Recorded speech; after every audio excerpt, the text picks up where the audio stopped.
Yes, the next topic.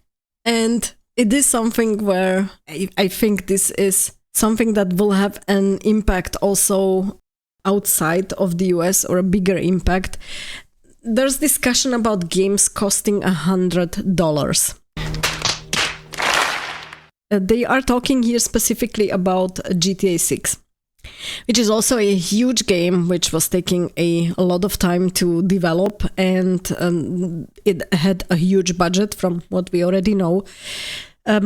So yeah, it would be expected that they do want to sell it for a higher price. The problem is that the games, like I said, are costing more and more and more because they, let's say, put in more and more money when they are creating those games. That there is a certain, let's say, level of fan base or player base that you have a level, you have a cap, which when you reach that, there is no more. So there is only a certain amount of players. And if you want your return on investment from this capped number of players on a game where you have invested millions of dollars, then of course you have to sell the game for more money in order to get your revenue. The problem is that this player base, this certain amount of players, only has also a certain budget. They have to spend on other stuff as well. And for games, they only have a certain budget. And the question is, and I have seen a ton of debates where the people said the question is, do you want to, let's say, waste your entire budget on just one or two games that will cost you $100? Or are you rather going to buy 3, 4, or 5 smaller games that cost less and have more variety of stuff to play, have, different games? You can replay more games. So basically you buy more for the money than if you would just buy one game. And I think also what the studios are often not thinking about is that, yes, the US is a huge market for video games. Japan is also a huge market for video games. But then everybody else will have already a problem with a game that is costing $100 simply because people will not be able to afford it.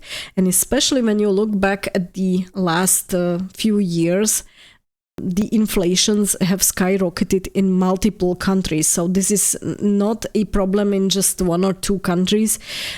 Everything's costing more and is more and more expensive. And I'm talking about your normal stuff that you have to like buy: electricity, food, water, whatever, just the basic stuff.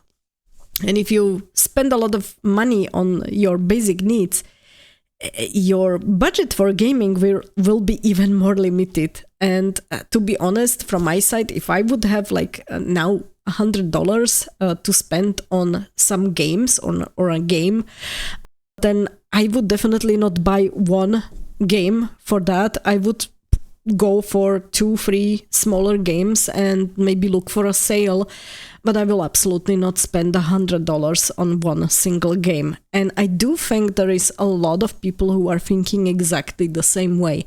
So there will be only, from that amount of gamers, from this number of gamers, that certain level that you can reach and no more, from all these people, only a certain portion will be able actually to afford to pay $100 for a game. So you have even a smaller customer base to reach if you make the game so expensive. And I think this is something where I have to wonder, where's the end? Where's the top? This is too much, to be honest. $100 for a game is too much, in my opinion. Yeah, my budget cap for any GTA game is $7.99. That's from John. Yeah, you have to wait for a sale, I think. Louis is writing, lately I only buy discount games. It is the same on my side, to be honest. Often older classics or indies. Admittedly, it's partly because of lacking hardware, but still, in all seriousness, people will not have that much money anymore. I used to buy in the past the newest games as well, because simply the budget was there and I could afford it. And let's say the ratio between income and spend was a little bit different than it is now. And it is now different mainly because of the inflation and how everything is now more costly. So yeah, the budget is now smaller. So logically, I will also go for, let's say, discount games, and especially also the topic which we had before, the let's say modern games lately. I don't think they're worth it. The quality is just not there, whether it's the writing or the games are buggy or whatever. So who's going to spend so much money on such a game when they can buy, like you said, some older games and more of them for a discount? And you can buy 2, 3, 4 games and you can play those instead of one, which is overpriced, I think. So yeah. John is writing right now, I am only interested in a quality Oblivion remake. Yeah, I mean, people have already now specific ideas of what they would like to see and what they would like to spend some money on. And if it's not exactly, let's say, in your niche or in the type of games that you are expecting and that you want to buy, GTA has a good fan base, a huge fan base. But again, how much of that fan base will be able to pay $100 for a game? And who will be willing? That's the next thing. Yeah, you might even have those 100 games, but are you willing to spend them on that game? I don't know. So it is the future of the gaming industry is also, let's say, not looking so great if they are starting to do something like this. So not that they are just producing games which are buggy, which are oftentimes lacking good content, where you see really bad writing, where you have a lot of content taken out and sold later additionally as a DLC.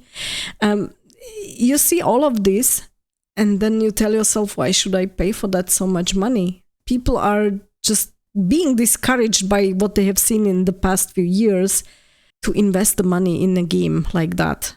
$100. No, I don't think so. No, God! No, God, please, no! No! No! No! 100 to take a risky chance on a game. Yeah, exactly. I mean, if there would be a certain game that I would, let's say, expect, and there would be like good info in the meantime about it, like we talked about Exodus, that's a game where I'm looking forward to the game. We haven't had any red flags in the meantime. There is nothing really bad going on so far. So if it stays that way, I would be, let's say, happy customer if they price it right, or if they put a normal price tag on it. I would be happily buying it day one, most probably. I don't have a problem with that, but overprice it and then maybe get disappointed or see, okay, that there's something going on with the game that's just not right. The reaction to these games for $100, as you can see, when you just Google it, so most people are like, the horrifying reality. Asmongold is holding his head. People are really not so fond of it, of the idea, right? So I don't think this is going to be a solution going forward for the gaming companies to start selling games which cost more and more and more money, because the people will just simply not buy them. Like I said, there is a certain amount of players out there. They have a certain budget, and they will think twice whether they are going to pay for a game so much money. No, no, no, no, no, no, no, no, hell no, no, no. The perception of this trend overall isn't positive. There are some people which say, yes, if the game is great and if it's really worth the $100, I'm going to buy it. But I don't think that's the majority of the people. So yeah, I think that people will have a problem with that. And also, there was a discussion here on the Union forum where you also can see a lot of the, let's say, negative perception, good way to kill gaming, right? I won't even buy them for $70. These people are out of their mind. So yes, the problem is that it's not really connecting anymore with the reality. And especially here, somebody's pointing it out as well, like everything is being inflated out of this world right now. So gas bills, food, etc. Yeah, it's not going to work long term. I don't think so. Yeah. Louis is saying, it really feels like this is the worst time to introduce higher prices, especially when the gaming industry is at this point where they have produced so many flops and people are like discouraged from buying new games because they are not sure what to expect. They have been disappointed one too many times. And then you are telling them, okay, I'm going to make the next game which you are waiting for, but you are going to have to pay for it $100. I don't think so. And most of the people will, more and more, they will rely on, let's say, streamers or YouTubers to actually play the game first and see actually what it looks like. And they will wait for some reviews. And then they will decide whether they are going to buy it or wait for a sale or just say, okay, no thanks, not for me. But also reviews, people will be more careful, I think, after the fiasco from last year. For example, with Veilguard, we have seen that. There have been quite a few YouTubers as well, which have been very positive about the game because, of course, page chills, there's no other way to call it.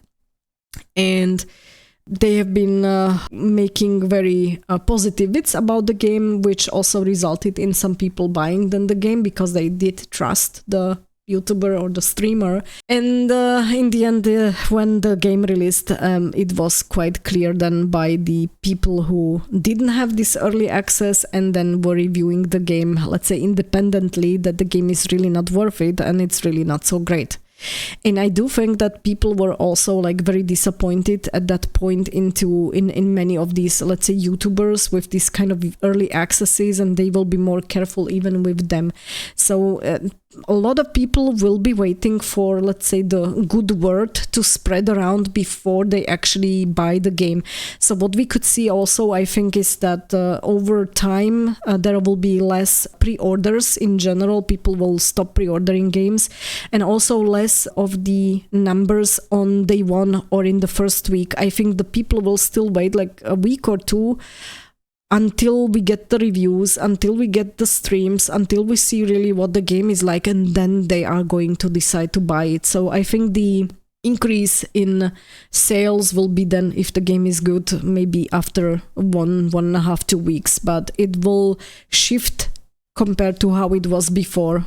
Before, people, when they were hyped for games, they even didn't hesitate to pre-order and pay a lot of money for a game they haven't even seen yet. So I don't think that this is going to be the same going forward after the last few years and after the flops that we have seen. So yeah. No buggers. And I wanted to talk a little bit about this topic because I think it's not the path forward, and I don't see a future in that one. And like someone said there on that forum, it's a good way to kill gaming.